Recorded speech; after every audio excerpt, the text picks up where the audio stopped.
C'est parti. Alors, qu'est-ce qui vous a donné envie de devenir pilote à la base? Alors, moi, je suis issu de l'aéronautique militaire. J'ai donc été un mécanicien pendant pratiquement 10 ans, mécanicien, ensuite mécanicien navigant sur les hélicoptères.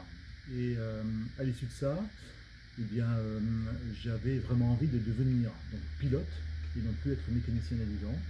Et j'ai engagé une formation qui était donc une formation personnelle. Et je suis devenu pilote d'avion par la suite, tout en étant en fait militaire et mécanicien navigant. Donc, Vas-y, c'est bon.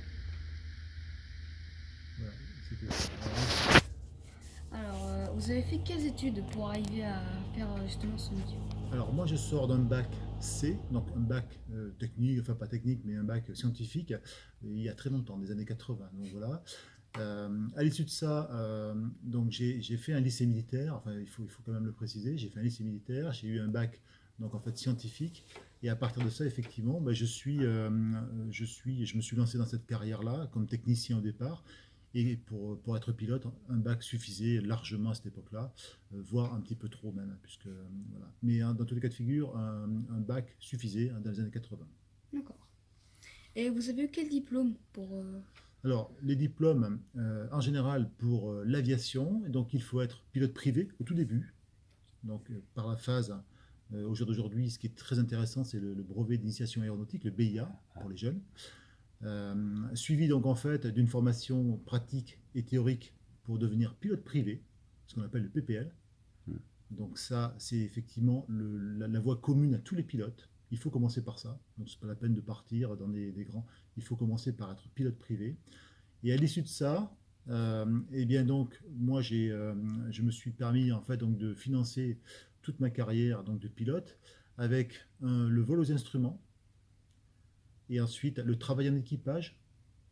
Donc Donc, tu vois à peu près. c'était un travail à plusieurs, Ah, quoi. ça c'est oui, exactement. Donc en fait, on est deux dans un cockpit et on fait des actions avec un pilote qui vole et un pilote qui ne vole, qui ne touche pas aux commandes, qui fait simplement les actions de la radio, voilà, ce qu'on lui demande de faire. Mais par contre, voilà, donc ça se répartit comme ça s'appelle le travail en équipage. Et après, donc en fait, il y a des cours donc pour les aéronefs qui ont des performances assez avancées, ce qu'on appelle les HPA, et toute une série en fait. Bien sûr, c'est organisé et orchestré par l'anglais. Il faut avoir l'anglais partout. Il faut avoir un très bon niveau en anglais. Il faut essayer donc de parler dès que possible en anglais. Et ça, c'est en fait la question et qui est devenue en fait au jour d'aujourd'hui primordiale. Si tu n'as pas l'anglais, tu continues pas ta profession donc, de pilote. Et votre métier, est-ce qu'il présentait des risques ou pas? Alors, en tant que militaire, il a présenté énormément de risques, puisque j'étais militaire. Et à l'époque donc de mécanicien navigant, eh bien, en fait, on a essuyé plusieurs fois sur plusieurs théâtres d'opération des problèmes effectivement avec des tirs et tout ce qu'on peut imaginer.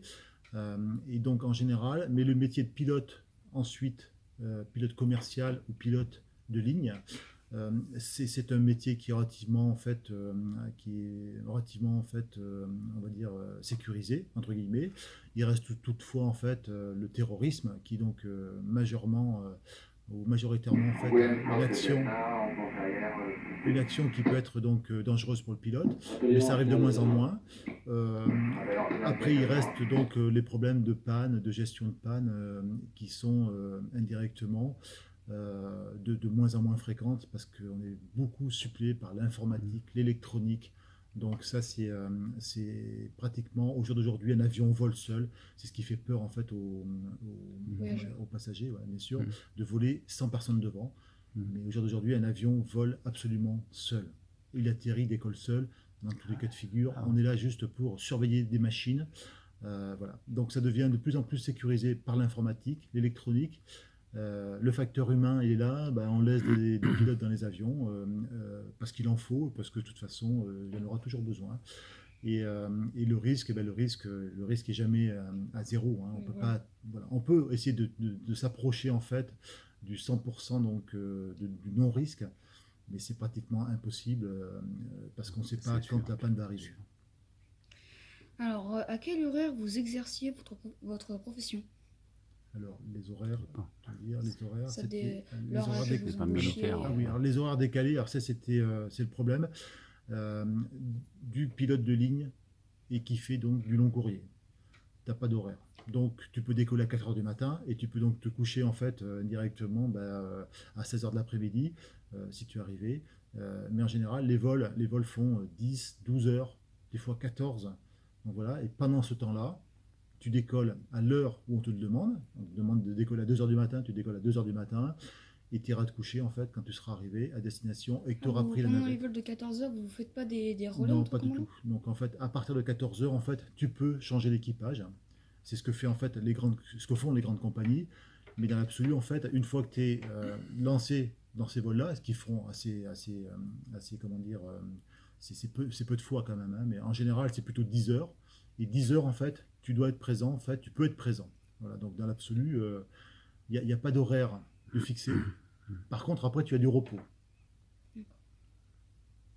Et en parlant de compagnie, vous avez volé avec quelle compagnie, vous? Avec plusieurs ou Alors, une j'ai seule? volé avec Swiss Airliner, donc en fait, qui est une compagnie suisse au départ. Ensuite, Emirates, donc les Émirats. Donc, dans l'absolu, c'est deux choses bien différentes. Toutefois, à chaque fois, on est tombé dans le même standing. C'est donc, c'est vraiment c'est comment Des dire. gros avions. Alors, sur des gros avions, c'est donc, moi j'étais sur Boeing 777. C'est l'avion qui a en fait la plus grande autonomie au monde. Donc, elle permet de faire la moitié du tour du monde. Ah oui. Et donc, un tour du monde avec deux pleins. Donc, ça veut dire que c'est pratiquement en fait, c'est le seul avion qui puisse faire ça actuellement. Après, donc, en question, donc même et c'est moi qui ai oublié la question, tu m'as dit en fait, c'était la dernière. Avec quelle Ah compagnie oui, vous aviez oui, volé? tout à fait, les compagnies. Mais donc Quelques voilà, avions Emirates, aussi. c'est donc en fait, et Swiss Airliner, donc en fait, qui est une compagnie suisse, qui est comme Air France, voilà, donc mais en Suisse, et Emirates, qui est la compagnie en fait que tout le monde connaît, avec des avions neufs etc. Voilà. Et donc, est-ce que vous savez à peu près combien d'heures de vol vous avez fait ou pas? Alors ça, je le sais absolument parce qu'on me le demande depuis quelques jours. Voilà. Donc j'ai fait 31 000 heures de vol. Donc ça veut dire que 31 000 heures de vol. Ce Et qui est ramené en beaucoup. fait à mon âge, donc ça veut dire que j'aurais passé pratiquement 1 heure par jour depuis ma naissance dans un avion. Ce qui est beaucoup. Ce qui est Bah ouais, quand énorme, même. oui, pour quelqu'un de mon âge, oui, parce qu'en Ouais. fait, sans aborder le sujet, donc en fait, j'ai un peu plus de 50 ans, enfin bon, bien passé, mais dans l'absolu, malgré tout, c'est pas autant de faire des heures qui est important, c'est autant en fait de les faire en sécurité. Et pour ça, il faut avoir une santé assez quand même assez suivie. Et donc, c'est le cas des visites médicales, si tu n'abordes pas le sujet. Et là, je vais juste de couper un petit peu. Ouais. Je vais aller voir ce que fait l'élève à la télé. D'accord. Donc, Je, parce que c'est je quand coupe même là, là. le but. Comment tu coupes là, Je croyais que c'était là. C'est bon. Et donc, aujourd'hui, imaginons, je veux devenir pilote. Qu'est-ce qu'il va falloir que je mette en valeur dans mon CV, par exemple? Alors, le CV, donc dans l'absolu, l'expérience pour ce que tu veux faire. Les compagnies aériennes ne recrutent aujourd'hui que des gens qui ont de l'expérience. On se dit malgré tout, Air France a donc récemment fait une publicité, recrutement après le bac. Tout le monde s'est lancé dans l'aviation. Tout le monde se lance dans l'aviation. Là, les écoles de formation sont remplies. L'aviation, c'est donc en fait une vague suivie de creux, tout le temps. Donc il y a le haut de la vague, on est actuellement dans le haut de la vague, la pompe aspire tous les pilotes qu'il y a eu partout. Les pilotes qui étaient donc déjà formés avec de l'expérience sont partis dans d'autres compagnies, les compagnies qui ont plus de prestige, évidemment, pour avoir des salaires plus importants, parce que l'argent, c'est comme partout, il faut de l'argent. Donc voilà. Et ensuite, une fois qu'on a les qualifications, évidemment, on peut choisir la compagnie qu'on veut. Donc, dans l'absolu, au jour d'aujourd'hui, c'est important d'avoir dans cette formation-là, d'avoir de l'expérience. Mais comment la faire, l'expérience? Il faut bien commencer par quelque chose. Donc, le CV, il est avec 0 heure de vol, on a ce que les autres ne veulent pas, et avec des milliers d'heures de vol, on a forcément ce qu'on peut choisir. Alors, le CV, en fait, dans l'absolu, les qualifications sont primordiales, évidemment. Donc là, il faut savoir, en fait, jongler et éventuellement trouver le biais, en fait, par l'intermédiaire de compagnies aériennes qui peuvent te former. Alors, avant, ce n'était pas trop possible. Maintenant, avec la forte demande qu'il y a, tu risques effectivement de te retrouver dans cette situation-là.